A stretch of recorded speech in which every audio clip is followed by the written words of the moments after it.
welcome back to another episode of the Geek Podcast. This is your host, Charlie Radio Williams. And this is Sean-Luc. Welcome back to another episode of the Geek Podcast.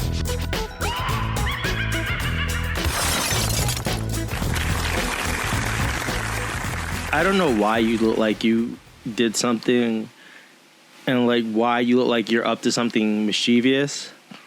But you worry me sometimes. You worry me a lot. I know geeks get a bad rep for being like creeps and stuff, but you worry me. I don't know what you're up to. I don't want to know what you're up to. But oh my god, okay, so I know what you're doing now. First of all, ladies and gentlemen, welcome back to another episode of the G is for Geek Podcast. I'm your host, Charlie Radio Williams. And this is the Throwback King, Sean-Luc. Okay, so as you know, the G is for Geek Podcast is a shoot to shit show with several geeks that we just talk about, geek stuff as well as our personal lives and just, all things that we're just into. My recent return to Facebook or Bookface or social media, I saw this post about you wore this type of shirt, and I see what you're doing there. I see that you're wearing the shirt. I'm gonna wear the shirt for the whole episode, which we're calling a bonus episode because we're literally doing it in the same day. I'm not even gonna make fun of you because I had shirts like that, and I remember having shirts like that after saying to myself, I will never wear shirts like that. What is that? That's like that cotton polyester blend. Yeah, hold on. Let me make sure that my shirt doesn't go into flames. Hold on one second. Oh God. That ladies and gentlemen, that is such a uncle. Somebody's an uncle if they have those shirts. Because that is such a throwback shirt. I remember those shirts being everywhere and anywhere in New York City. As long as my cat doesn't scratch me, we're fine. That's a real throwback there. Thank you. Appreciate it. I'm going to wear it all up. I'm going to wear it for the whole episode. To which people who are listening to this on iTunes, Spotify, Stitcher, and Google Play cannot see what I'm talking about right now. So it's okay. I'm wearing that throwback 90s dragon/tiger shirt that everybody used to wear.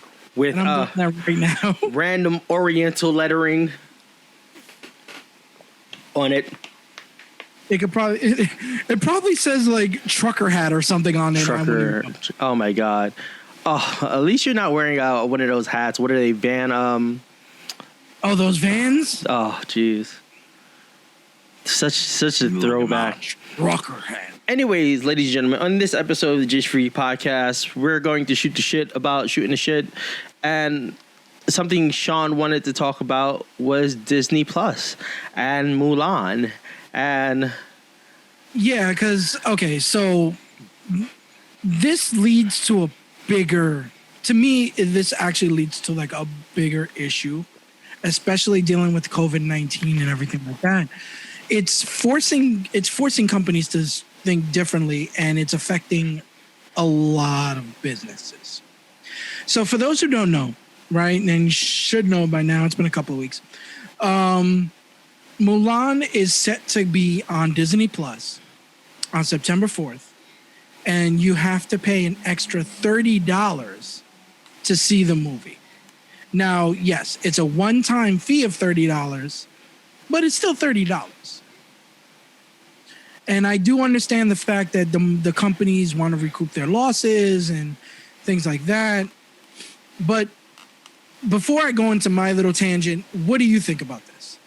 Oh, so as a Disney Plus owner who canceled his subscription and is up in 2 weeks, I enjoyed Hamilton and how Hamilton was not Broadway priced. It was just something that was put out there for free. I will probably wait until Mulan is out of VR theater, whatever you want to call it nowadays, when it's on the Disney Plus lineup without me paying $30, and I get to watch it. Yeah, because there's no rush. Right now, we're in an economy that really can't afford to paying $30 to watch a movie. That's all I got to say to that. So, two factors that I have for this. One, if this is successful, which I feel like based on the comments and based on the people, it's not going to be a success. But if this does become a success, that means that streaming platforms are going to become the new cable services officially. Because now you're officially going to have video on demand service. Now, I remember there was a video that came out not so long ago discussing it was like a theory, right? A film theory, if you will, right? Where he was talking about the fact that we're literally going into subscription-based services that's literally becoming the alternative to cable, which is like the second coming of cable, if you will, right? So now we're literally having pay-per-views with this service. And that is, I don't know if that's a problem per se, because I feel like movie theaters in general have become exorbitantly expensive, right? When you're paying like $100 for, and this is not an exaggeration, paying $100 for 2 tickets, popcorn, soda, and a gummies. Literally, $100. So, can I chime in here? Go ahead. Because as I'm listening to this, I'm seeing all the positives behind this. And you know that I am a person that is either on the negative side or they're on the positive side. Right.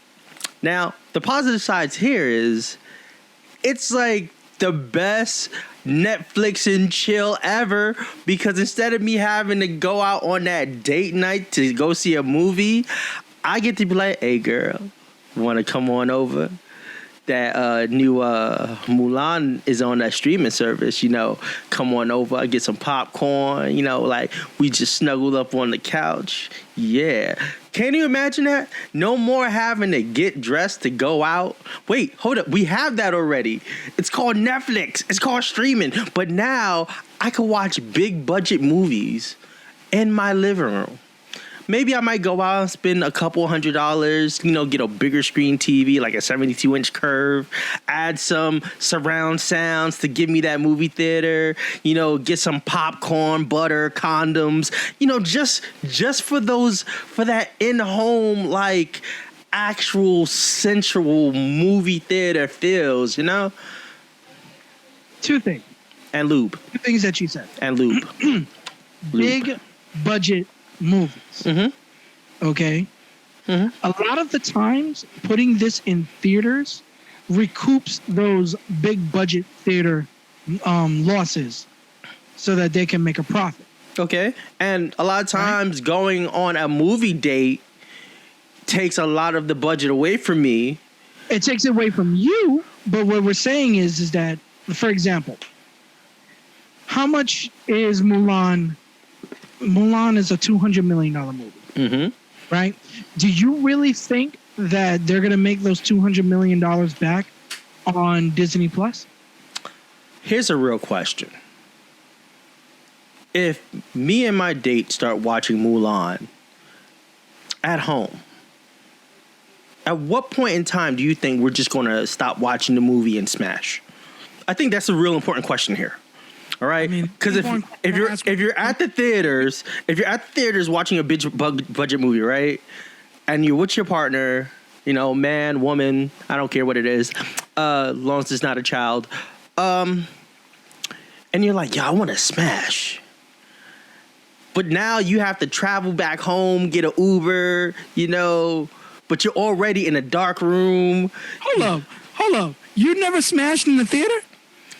Why would I have to now if Disney is opening the door to bring big budget so I don't have to leave? It's not the answer to the question. First of all, no. I don't kiss and tell about my relationship life. Okay, so the answer is yes. This isn't no. First of all, I've never. All right. See, that's a separate conversation. And since I want to go off topic for a minute, I don't have performance anxiety. I just don't see myself in a movie theater, like, Pornhubbing it. I just don't. Hey, listen. I'm Peter Pabloing it. We can do it over here. They can do it over there. First of all, with that shirt on, you're definitely like Petey Pabling something somewhere. All right. Listen. Yes, I have smashed in the theater. No regrets. Which none of the Geektopians, not even myself, even asked. Out there there are Geektopians out there that are freaky, that are willing to do stuff in public. Okay? And to those guys, I say I salute you, I respect you, and I wish I could go back to my younger days like y'all. So, going back to topic, right? Mulan will not gain those losses, right? And that's a $200 million movie, right? And the studio company, right, like Disney or whatever, is always looking for ways to get that money back. Because you spent all this money on it under the guise that you're going to make this money back because it's going to be a good movie, right? Look at Marvel. Marvel's been making billions of dollars, right? Because they've actually had good movies. Mm-hmm. Well, I think here's a better comparison, right? And I think you'll agree with this. Let's take the WWE Network, right? WWE Network charges you, what is it, $9.99 per month? Or is it like $14.99 per month? $10 a month. They charge you $10 a month, right? And by charging you $10 a month, you get pay-per-view events included. One of the biggest things that's been happening, especially behind the scenes with the McMahons, is they're saying we've been losing so much money by doing the WWE Network, where when we were doing pay-per-views and we were getting that $29.99 added for those events. So I think what we're seeing right now is that happen, but we're seeing it in a different franchise. So whether if it's Disney starting it, if Sony's then going to do it with somebody else, a Paramount, I think that may end up becoming the future that we're looking at, where once again, we're diverting the entertainment from going to a physical location to being in your home. And you're absolutely right, because I think that the perfect example of that is, and I hate to say this, Trolls World Tour. Mm-hmm. It is still the highest viewed video on demand service in recent streaming history, just based on sales and and mind you, that's just you keep renting it. And yeah, kids love the film, whatever the case may be. But the fact of the matter is that when you rent something out there, right, and that money adds up, and I get that, right? Trolls, I don't think was like a really huge, big budget film, though. Mm-hmm. Right? I mean, maybe it was probably like, what, 100 million, give or take? Right? Give or take. We're talking about something like, say, for example, The New Mutants, who has been dying for about 2 years now to get into the theaters because they want to make their money back. Yeah, because that's Fox's last golden egg of the Marvel universe. Of course, they want their money back. But that's the thing; we're not going to see movies like that in streaming services because of that reason, right? And yes, the landscape is shifting now, where movies are now being like, you have virtual premieres and stuff like that, like Scoob and whatnot, right? And it's just, I don't know. I like the positives of it, where it's like you finally have a reason not to go to the theaters. But at the same time, if the theater business goes down, that's a lot of jobs that are going to be like left in the cutting room floor, if you will. Like there's so many, because hundreds of people work in movie theaters, young people, like they find their first jobs in these movie theaters. Okay, so by removing these movies out of the theaters, you're literally having these people lose their jobs because there's no revenue coming in. All right, so I'm going to quote Andrew Yang, and I'm going to brutalize this. When Andrew Yang was talking about automated driving versus truck drivers, right, that at some point truck driving is going to be obsolete. It is a fear that we have as a society that jobs that we considered a part of everyday society norm may phase out and disappear. our society and our culture and our needs constantly change. And what we're looking at right now, and I think not even because of the pandemic, that this was going to happen at some point. If you look at The Sopranos, movies like HBO has been producing shows that for the longest have had Hollywood quality looks as if you're watching a cinematic movie. Then you get Netflix, who's been doing the same thing with their shows. So I think what's going to happen with Hollywood is the idea of a big budget movie is what's going to slowly phase, and what you're going to get is a big budget show. Something like how Disney right now, and I keep throwing Disney out there, with WandaVision or the Winter Soldier and Falcon, where you're getting this high budget content, but it's in a mid area. Mm-hmm. All right. Now, what you see, I think will end up happening is those streaming services, their prices are going to start going up. The reason their prices will start going up is because the content is better. Okay. The content. So if you're paying maybe $20 a month for Netflix right now, I would not be surprised in the future if you're paying $40 a month. That's because of a library of movies you can watch, as well as mid or high quality productions that are now transitioning from being in the box office to being in your home. I don't think movie theaters are going to phase out. I think they're going to decline and decrease, and they're going to become more like a Broadway show, where it's something that it's not accessible to everyone, but the content being played can be accessible. And it'll be back in the way of like, oh, if you didn't see the movie this summer, well, you can now see it on DVD, on VHS. You can see it when it comes out on streaming services, and it will have that higher quality. It may even offer, features that Blu-ray used to do at the end, like, end credits or extra. I know if you watch Hamilton has on Disney Plus, it has an extended bonus video. So I wouldn't be surprised if that's the future. I think it does suck that there are a lot of jobs that I believe that, maybe in 10 to 20 years would end up phasing out anyway, that it's just happening a lot earlier. I will give you one job that I did not know was still a job in certain places. People who operate elevators. Yeah. My former roommate was an elevator operator. But that's a job that if you mention it to somebody, it's kind of an obsolete job. At one point in our country, that was a job. You got hired to be the person who operated an elevator or operated a lift. So it's interesting that, yeah, it will suck that a particular area or a particular demographic of employee may not have the chance to work at a low-level job or an entry-level job, but then I think that other entry-level jobs are going to open up that replace that. Okay. On a side note, having this shirt on is making me so hot because there's like no room to breathe. You can't walk next to a stove with that shirt on. You can't smoke a cigarette with that shirt on. And you can't really do much of anything. I don't understand how people hit on women or hit on girls. Like, I remember having those types of shirts in high school, and I just it was the shizniks. I mean, now please don't use words like shiznik, please. It used to be the shizniks. Stop. Right, and of course, like nowadays people look at it like nostalgia purposes, because no one will ever be caught dead wearing it. Yeah, you're the only one. You just have to enjoy for what it is at the time. Now, back to topic.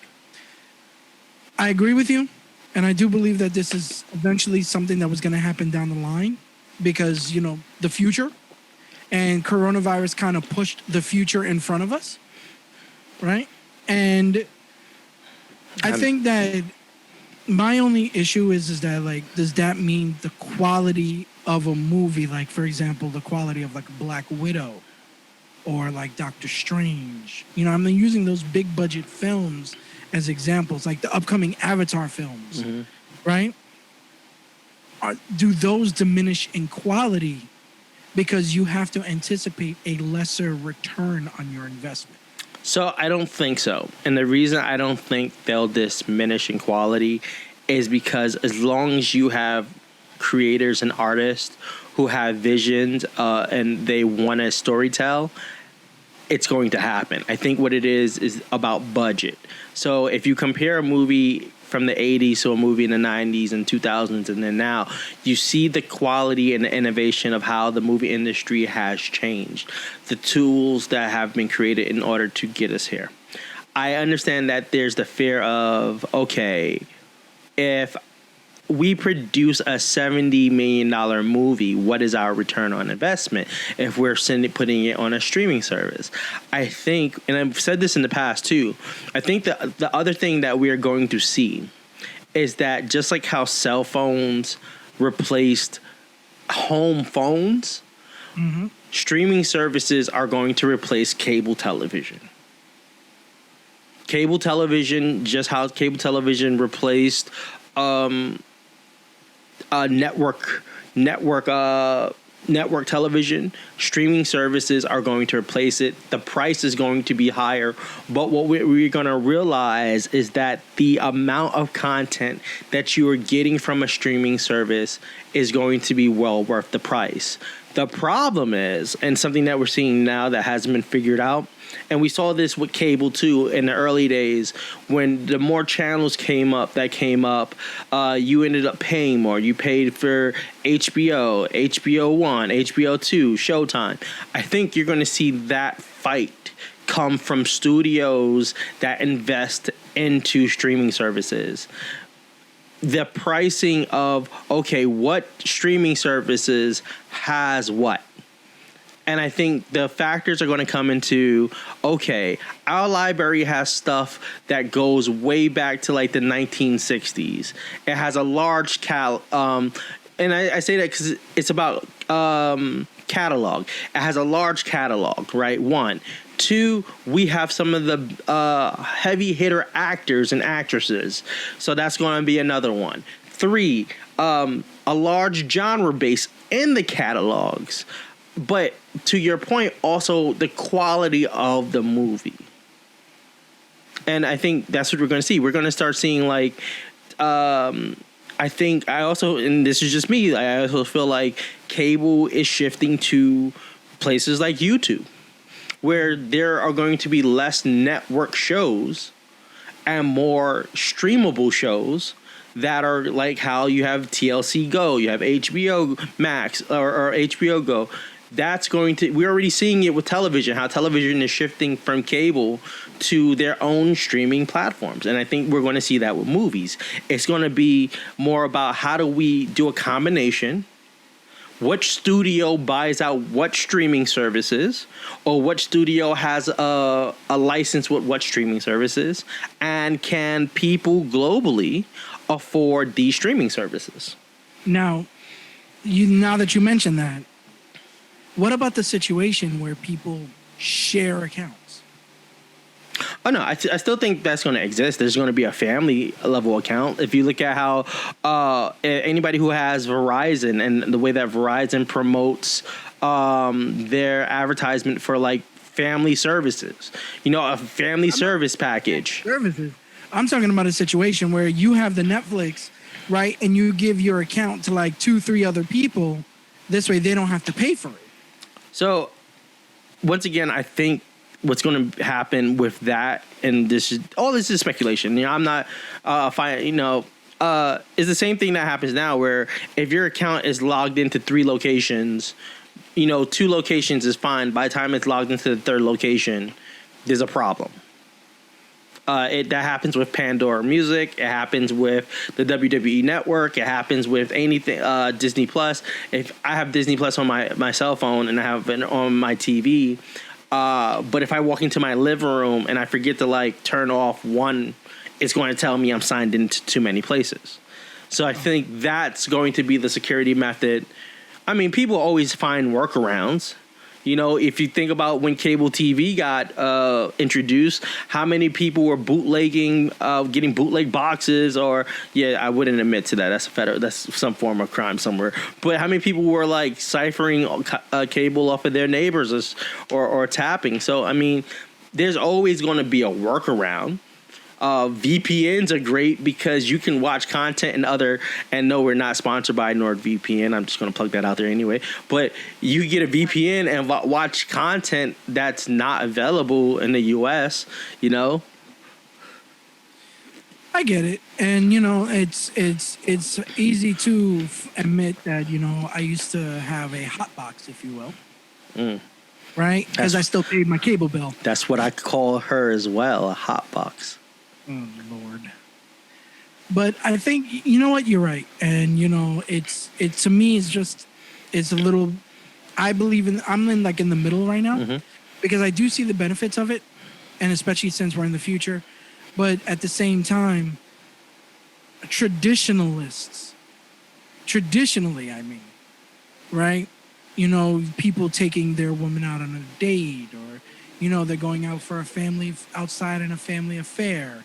Right, as opposed to just staying home, you know, like it's something that I'm thinking about with, hilariously enough, with the Boondocks, right? And when Riley and Huey are talking about, you know, paying a girl for going out to dinner or whatever the case may be, right?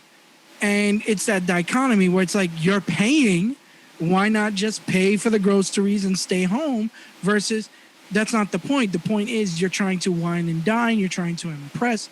You're actually just trying to like go out, enjoy the time you are together outside, you know, in the world, and, you know, just, you know, having that memory, if you will. So I don't think that term wine and dine, I think it's that I get where it comes from. You know, it's a very chivalry thing. It's a very like, you know, impressive. That's how we mate. You know, that's how feathers showing, you know, what we can do and how we can. I think what it comes down to is how do we enjoy the moment? For something that I've learned over the years is a great date is not a date to the movies. It's a date that's an experience. You know, there are date nights, and this isn't going off topic. There are date nights. Like, I think date nights are more like when you're so far into the relationship that, you know, a year, 2 years, maybe 8 months in, you know, there are date nights and where you do things that are just kind of like the norm. But I think in the beginning, there are the dates that should be experiences. And I don't think movies are an experience. I think like if you're a teenager, yes. And if you're a preteen, if there are malls still, if America still has malls, something I'm fully unaware of, I think yes. Going to the movies is a date, but I think that's a date for a particular age. I think it's a date night for a particular person. I don't think it's like an experience. Going to the movies once was an experience. I think it's an experience only because you're combining the movies with going on a dinner date at a restaurant. Not necessarily. Right? Not necessarily. The movie, you might go dinner first, or you might go to the movies and then go dancing. Once again, I think it's the point is that the movies is part of that experience that you're going to have. But then it's also a bit too much too. It's the movies is a bit remember, there was once a point in time that movies went from being 2 hours, two plus hours with the interlude, to then decreasing to about an hour 45 minutes, hour 65 minutes. Now they're back up to about 2:10, 2:15. It's going to the movie alone is an experience in itself that, based on the story that you just sat through, can be so intense that you're drained. You don't want to go out and talk about the movie, or you don't want to go out and do anything after, because that was the experience. It was in that place, and it was just momentary. I'm just saying, like, for me, you know, some of the more simpler, better experiences is going to the movies on 42nd Street, right? And then going to Dave & Buster's right after, eating and, you know, having that game card and playing video games. and just enjoying the rest of the night. I feel like you're that guy that takes every date to the same place. No. Actually, I feel like waiters see you come in and they're like, this schmuck, he's been in here. I will admit that I will not take a woman to the same spot. I will take a woman to a spot that I know if we have been dating for a while. Okay. Right? Like to my spots only after a while. If not, I take it to like different places, like, Little Italy's restaurants, or, you go, there's places actually in the Bronx that are like pretty beautiful that no one goes to the Bronx. Listen, a date to the Bronx Zoo is actually very. Oh no, I'll give you that. I will give you that. You know what? I got asked recently. I got asked like, what was one of the best dates I've ever been on, and I can't answer that question. It's hard to, because you go on so many dates with so many different people, and you have so many different experiences. No, I've never had like a great like memorable date. Oh, like, see, like that's like I've had horrible dates. I've had like I've had like relationship basic dates, but I've never had like a real like, this was an awesome date, I want to see you again. I've had a couple of those. None that actually like is like balls to the wall memorable, but I've never had bad experiences with dates. Right? Like I've always done the traditional stuff. Right? And even if it wasn't traditional, like I'd go to the pier and we talk and just have that intellectual conversation. To me, that's also something that's, because you're fucking simple. You're a simp. What? You're a simp. How is that a simp? Yeah, I didn't call you a simp. I said simple. Saying you're a simp. First of all, that word, now that I understand that word has changed my outlook on life. Somebody has to be very clear when they say, hey, I'm a simple person versus I'm a simp. One, a simp doesn't call themselves a simp because they don't know they're a simp. Right. Being a simple person is exactly just the word. I'm a simple person. I am a very simple person because I believe in just little things to enjoy life. That's how I believe. And if I ever get into another relationship, it's always going to be the little things. Have you ever felt like a simp before? I actually was a simp once, and I regret it. I was, and I've admitted this before in other episode, in the past episode. Right, where I literally just poured money, assuming one thing, or just, trying to be Captain Save-A-Ho, right, and, getting nothing in return. Yeah. So, Geektopians, if you're hearing this, Sean is a simp. My name is Charlie Radio Williams, and we're out of here. No, you know what? Having somebody call you out and call you a simp is not as bad as realizing you're a simp. Let me embrace this one. I think like having somebody say, yo, you're a simp, yeah, that is bone crushing, but having the epiphany by yourself, which is a very good thing, that you become awoke and you realize you're a simp, and then you stop doing whatever it was that you were doing. You stop engaging the person that you was engaging. The energy didn't work. But I think it's worse when you realize you were a simp, personally, because you lose the excuses.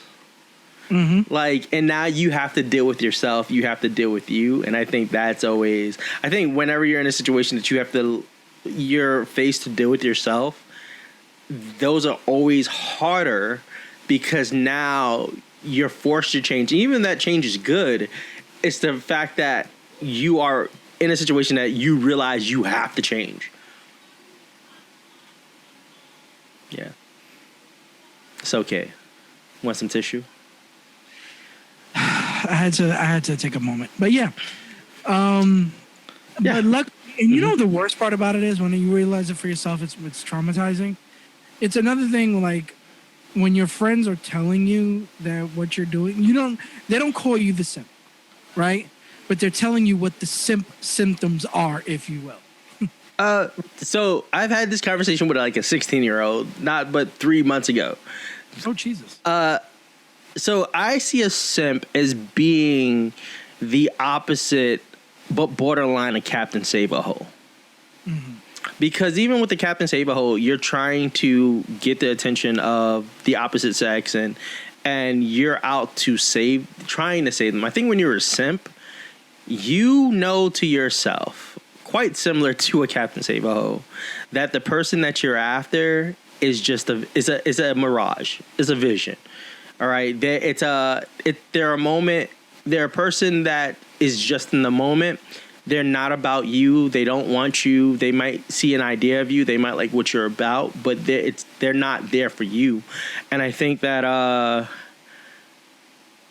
like you said, the strong differences between being a Captain Save-A-Hole and a simp. I think a Captain Save-A-Hole, you go into the pursuing of it knowing that deep down you want to change this person. You want to make this person's life better.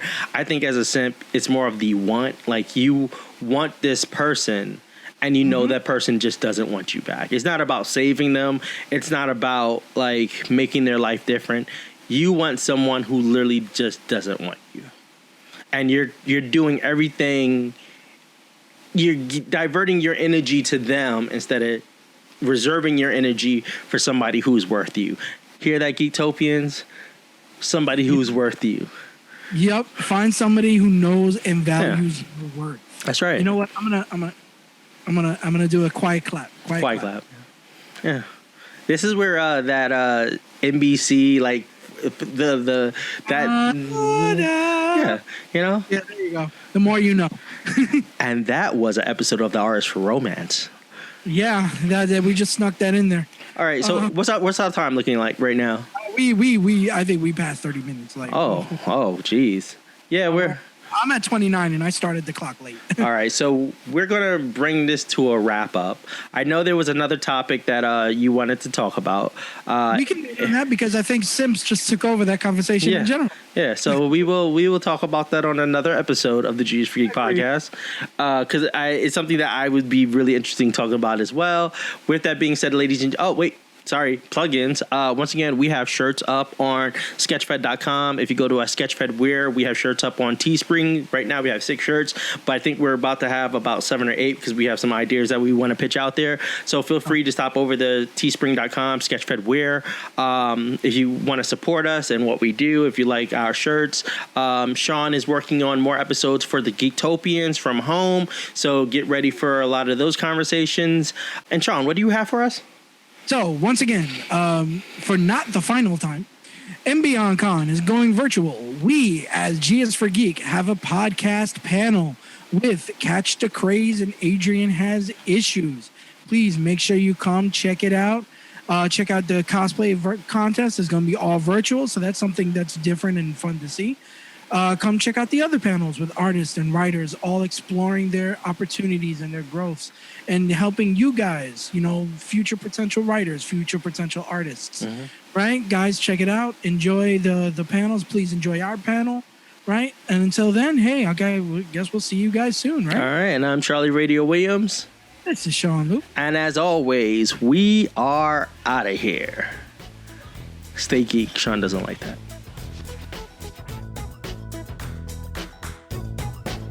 The G is for Geek podcast with Charlie Radio Williams and Sean-Luc is a presentation of Sketchfed Studios, produced by Charlie Williams and edited by Hannibal Darby. To find more episodes of the G is for Geek podcast, make sure you check them out at Apple Podcasts, Spotify, Stitcher, and wherever else your podcast needs.